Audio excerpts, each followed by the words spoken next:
নমস্কার বন্ধুরা, ভক্তের আরাধনা চ্যানেলে আপনাদের সবাইকে স্বাগত।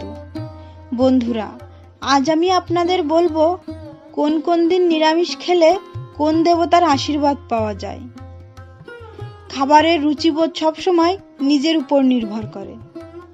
খাবার আমরা যে যার নিজের পছন্দের খেতে ভালোবাসি। কেউ ভালোবাসেন আমিষ, আবার কেউ নিরামিষ। খাওয়াটা যার যার নিজের তৃপ্তি। কিন্তু আমরা সপ্তাহের বিশেষ বিশেষ দিনে নিরামিষ খেয়ে থাকি, যার যার আরাধ্য ভগবানকে তুষ্ট রাখার জন্য। কিন্তু কোন দিন নিরামিষ আহার করলে কোন দেবতা তুষ্ট হয় জানেন? না জানলে এখনই জেনে নিন। কিন্তু তার আগে বন্ধুরা, আমার চ্যানেলটিকে সাবস্ক্রাইব করতে ভুলবেন না। রবিবার দিন নিরামিষ আহার গ্রহণ করে সূর্যদেবের আরাধনা করলে খুব ভালো ফল পাওয়া যায়। সোমবার, মহাদেবকে সন্তুষ্ট রাখার জন্য প্রতি সোমবার নিরামিষ খাওয়া হয়। এতে মহাদেবের কৃপা লাভ করা যায় ও আশীর্বাদও পাওয়া যায়।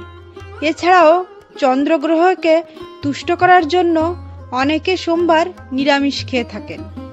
যাদের চন্দ্র দুর্বল তারা অবশ্যই সোমবার নিরামিষ খাবেন। মঙ্গলবার, প্রতি মঙ্গলবার নিরামিষ আহার গ্রহণ করলে মা মঙ্গলচণ্ডী এবং হনুমানজির আশীর্বাদ পাওয়া যায়। তাছাড়া মঙ্গল গ্রহকে তুষ্ট রাখার জন্য আমরা প্রতি মঙ্গলবার নিরামিষ আহার গ্রহণ করে থাকি। যাদের মঙ্গল দুর্বল তারা অবশ্যই মঙ্গলবার নিরামিষ খাবেন।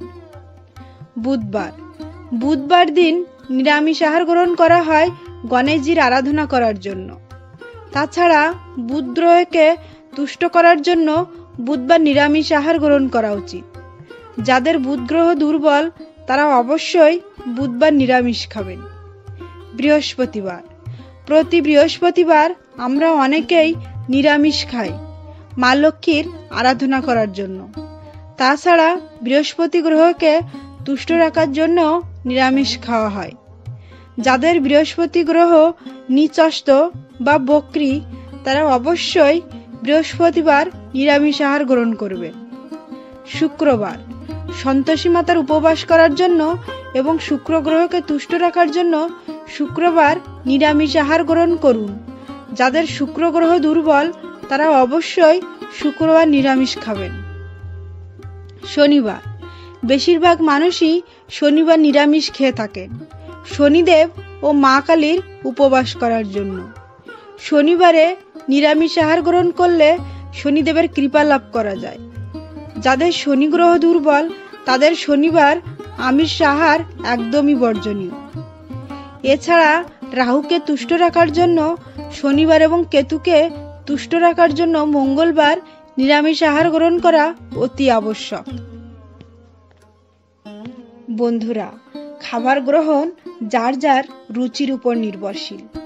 আমার এই কথাগুলো যদি আপনাদের ভালো লেগে থাকে তাহলে অবশ্যই লাইক, শেয়ার, কমেন্ট এবং চ্যানেলটিকে সাবস্ক্রাইব করতে ভুলবেন না। ঈশ্বর আপনাদের মঙ্গল করুক।